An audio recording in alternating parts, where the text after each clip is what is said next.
out and support us every single year. I also want to remind everybody that tonight at 8 o'clock at panel room, I believe it's panel room B.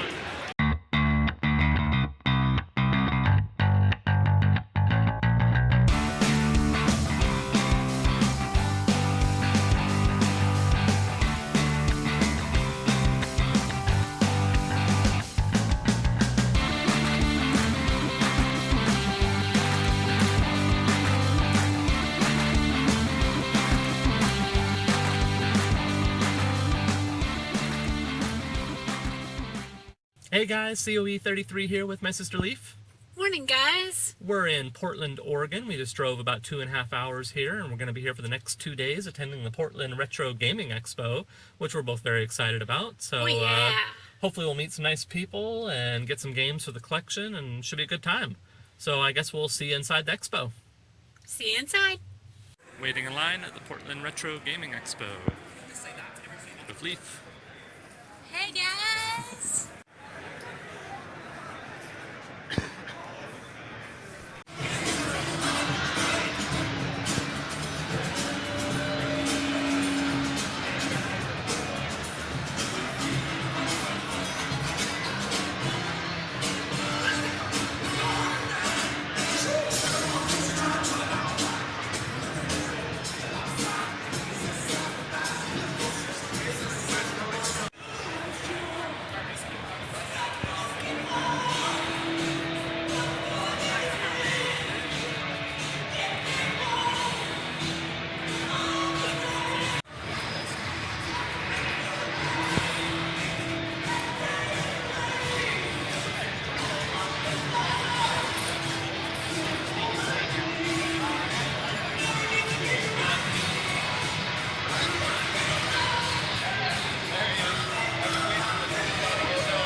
They're really nice. Good price too. Yeah.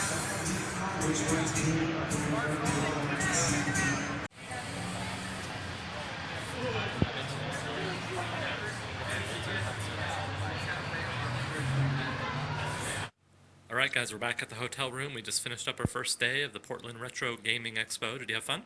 I had a wonderful time. I think we bought the place out. Look at all this stuff that we got. So we're definitely going to have to show you all what we got when we get back to the game room. Some pretty cool items to add to the collection. So tomorrow we'll go and do it all over again, huh? Yeah. Hey guys, day 2, Portland Retro Gaming Expo.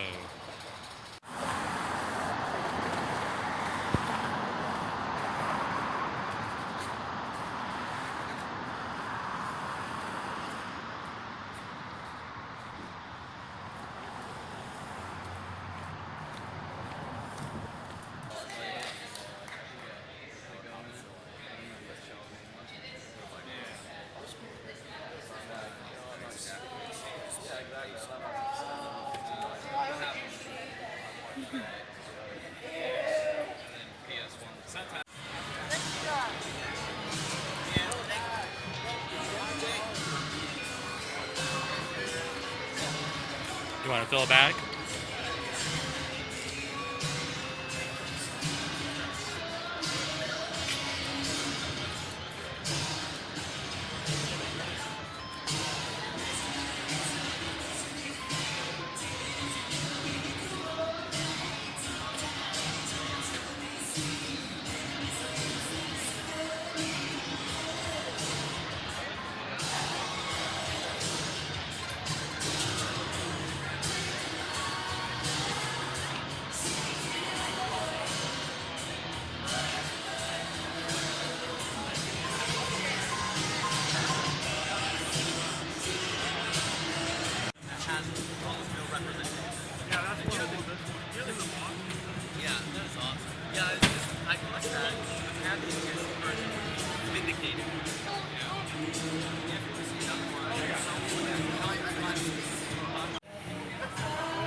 gotta go up the ladder.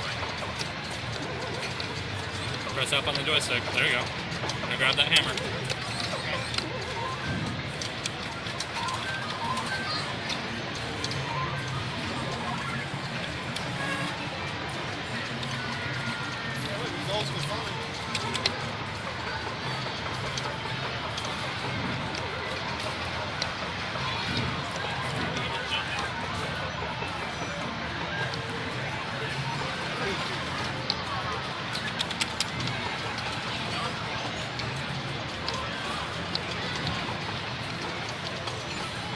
Nice. Oh, almost. What do you think?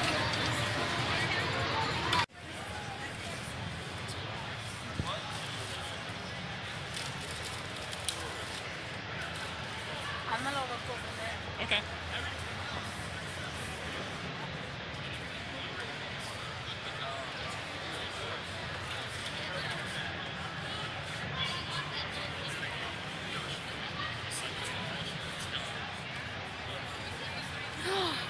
So I put all the GameCube off to the side and waited until all everything else was done, and then I went, all right, we'll do this tonight.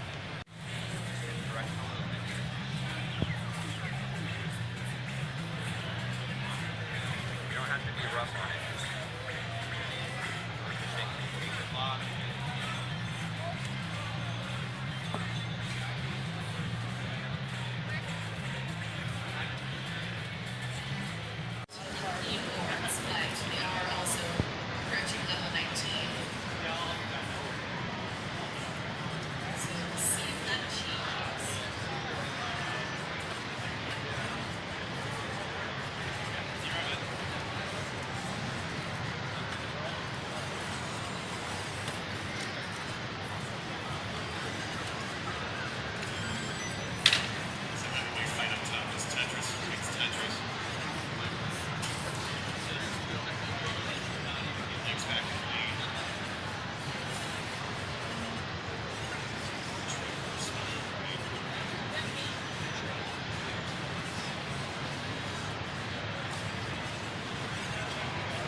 All right, we just got out of the Portland Retro Gaming Expo and had a great time. Had a wonderful time. Met lots of nice people, picked up a whole bunch of stuff. So we're going to drive home and share everything that we got when we get back in the game room. See you all in the game room. Hey guys, we're back in the game room, and I can't begin to tell you what a good time Leaf and I had at the Portland Retro Gaming Expo. We picked up a whole bunch of games, met a lot of really nice people, some great conversations, played a bunch of arcade games and pinball, and there was the Tetris World Championships going on, and it was just a good time all around.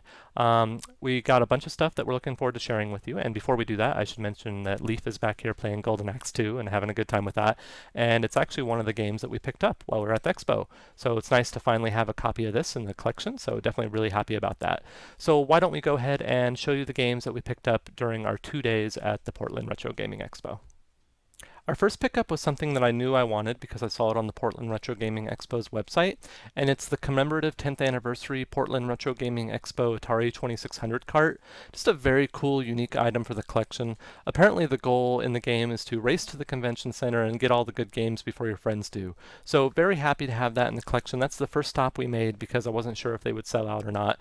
So definitely stoked to have a copy of that. From there, we ran into fellow YouTuber Marcus at Retro Game Players. I'll leave a link to his channel in the description below. Go ahead and check that out, and if you like his content, give him a sub. That would be great.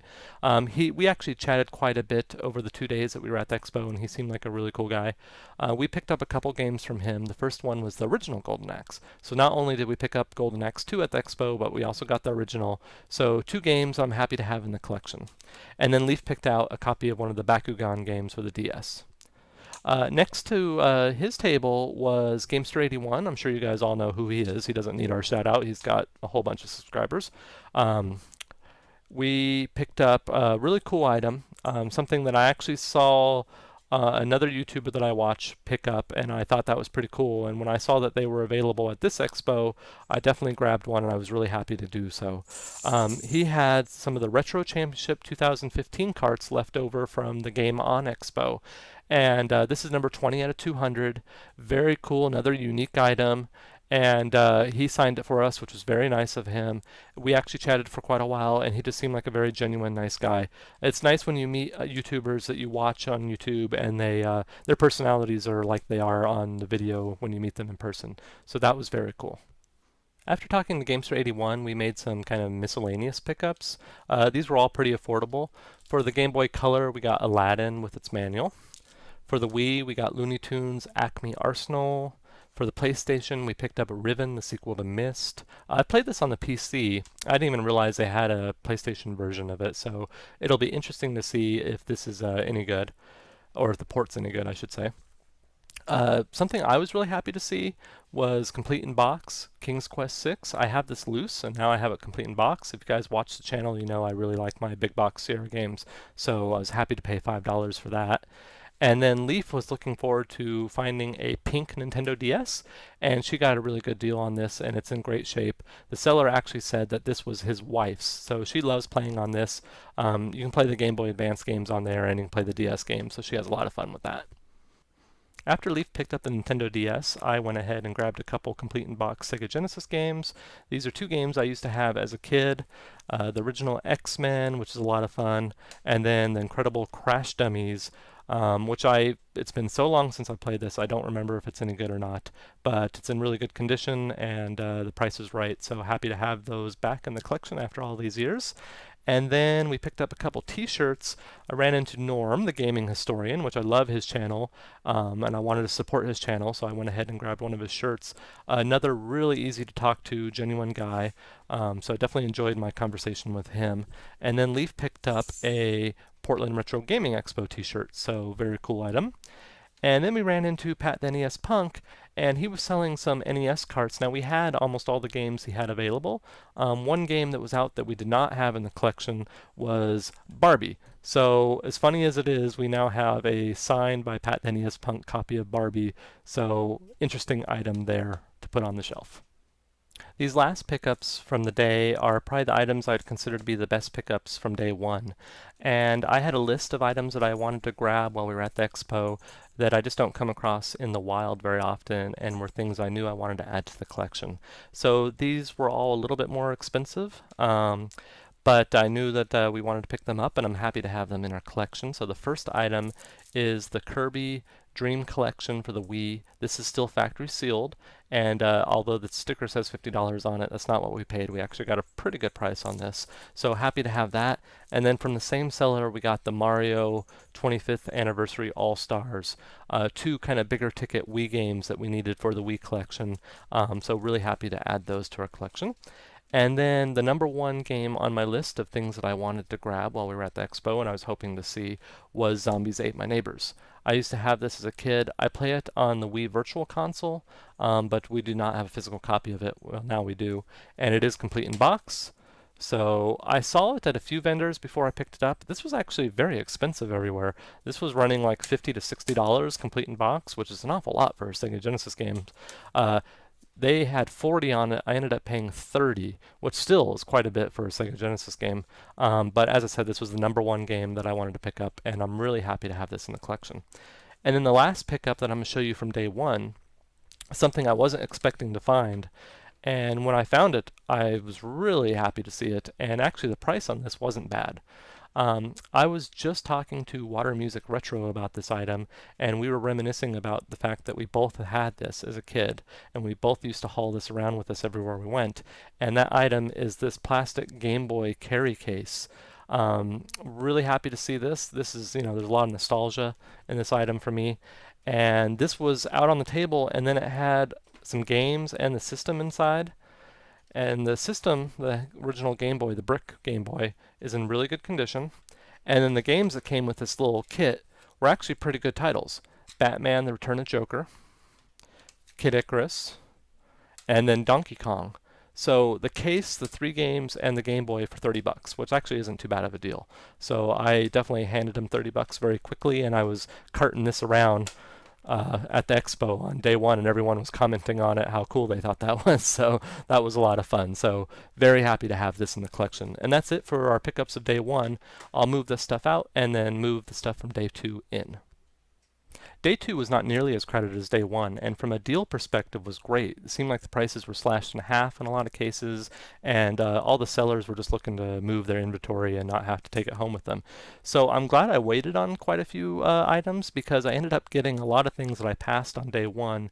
I picked them up on day 2 for significantly less than they were asking the first day. So for the Sega Genesis, we got Batman Returns, Super Hang-On, Last Battle, and then 2 games that I actually wanted complete in box, but the prices on these 2 were, I would consider to be extravagant, considering they're not rare by any means. They're just sought after, and I just didn't want to pay like 50, 60 bucks for these. So I ended up waiting, and I'm glad I did, because I got them loose on day 2 for, actually, I'd consider very cheap. I mean, I believe they were $10 each. Yep, $10 each. So for $10 each, we got Streets of Rage, and then Streets of Rage 2. So 2 of my favorite beat 'em ups of all time. Really happy to have those in the collection. I played them on the Sega Cab upstairs all the time, but I've been wanting physical carts for a while. And then we also picked up Alien 3, complete in box, Subterranea, a pretty cool shooter, one of my favorite games for the system, Earthworm Jim 2, and then Double Dragon The Shadow Falls, and this is complete with its poster and its sticker, so good deals on all these as well. Really happy to have those in the collection. And then a very cool addition to our Sega Genesis collection from the Immortal John Hancock Code Eliminator. This is a limited run of only 40, and I picked up number 33, which I thought was appropriate. And another very kind of genuine, easy to talk to guy. I actually was curious about his charity, so I talked to him quite a bit about that. And you know, I'm going to leave a link to his charity in the description below. I think he would appreciate that more than a link to his channel. So definitely check that out if you're interested in what he does there. And really happy to have this very cool item. It's got a little bug toy in there, and it's got a manual, and he signed it for us, which was very nice of him. Leaf picked up a couple games. She got Catwoman for the Xbox, Whack-A-Mole for the Game Boy Advance, and then Scooby-Doo, the Spooky Swamp, and Prince of Persia Rival Swords. She got those 2 last Wii games from Legendary Games, a vendor there at the expo. And then I picked up a couple complete in box games for the NES. A game that I used to play in the arcades quite a bit, Marble Madness. And then a game that I was very interested in picking up, even though I know it's extremely difficult, which was Friday the 13th. They have a new Friday the 13th game coming out. There is a Kickstarter that's going on right now that I'm probably going to end up backing, because it looks amazing. They have all the right people behind the project, and I thought this, you know, for $10 that this would be a good item for our collection. So very happy to have that. And then we got Beetlejuice for the NES as well, which is one of our favorite movies, and another LJN game that I'm happy to have in our NES collection. Our last few pickups on day 2 were a couple DS cases. They had a buy one get one free on these. So Leaf picked up this for her new pink Nintendo DS, and then I ended up getting this Super Mario Brothers 3DS case for my limited edition Mario 3DS. So pretty cool additions to the collection there, and keep our DSs in good shape. And then a very cool item that I actually talked to this artist for quite a bit, and the price on this I thought was amazing, so this is going to find a home in the game room, is this artwork here. This is a really high quality lithograph, hand signed by the artist. This was only $5, so quite a deal, and what a talent he has there. This is Cole Peterson. I'm looking at his card here. Illustrator, artist, cartoonist, Cole Peterson at gmail.com, and then he's on Facebook, facebook.com Cole Peterson Art. So, if you're interested in this, check it out, because always good to support artists. And I'm really looking forward to getting a frame for this and putting it up in the game room. Very cool item. He had a bunch of great stuff. I was hard picking just one. I would have got more if we had more wall space available. Frankly, wall space in both the game rooms is pretty limited at this point. But I'm such a fan of Earthworm Jim that I will find a spot for that. So thank you, Cole Peterson. Appreciate it. And then the last pickup that I'm going to share with you that we got was another item that was on my list of games that I wanted to grab. And this seller was not really willing to come down much on the price. And I understand why. It's probably the most valuable Wii game, and that is Fire Emblem Radiant Dawn. So he took $10 off the price there, so $65 for that, which is a heck of a lot of money for a Wii game. But I wanted to get it now. We're almost to a point where we have all the big ticket Wii games ticked off the box, and we can just start focusing on the cheaper ones. When the idea here is, because as you guys probably know, we're going for a complete Wii set just because we enjoy playing the Wii, the family loves it, and prices are right now. The thinking is we'll get the bigger ticket items taken care of first, because those are the ones where the price goes up over time. The more common stuff, really the prices won't be going up that much, so we can take care of those at any time and not really worry about it. But stuff like this you want to get as soon as possible. So very happy to have this in the collection. I'm actually going to probably switch out the case because there's a little bit of damage on the plastic here. But other than that, it's in really good condition. The disc is excellent. It has all the inserts and the manual. So that was very important to me on a big ticket item like this. It's quite a bit to shell out $65 for a Wii game. So I wanted to make sure that it was in very good condition, and it is. So really happy to have that in the Wii collection. So that's all the pickups from day 2 of the Portland Retro Gaming Expo. We had an amazing time. I know I've already said it, but I want to say it again. And the people that put on the expo did a great job of organizing it and putting everything together. They had a Tetris World Championships going on. They had a huge free arcade with pinball and arcade machines. There were a lot of panels with a lot of well-known YouTubers and a whole bunch of vendors, and it just was a really fun time. So we look forward to going next year, and we really hope you enjoyed all the footage that we took of the expo, and thank you for letting us share our pickups with you guys. Thank you so much for watching and subscribing, and until next time, bye.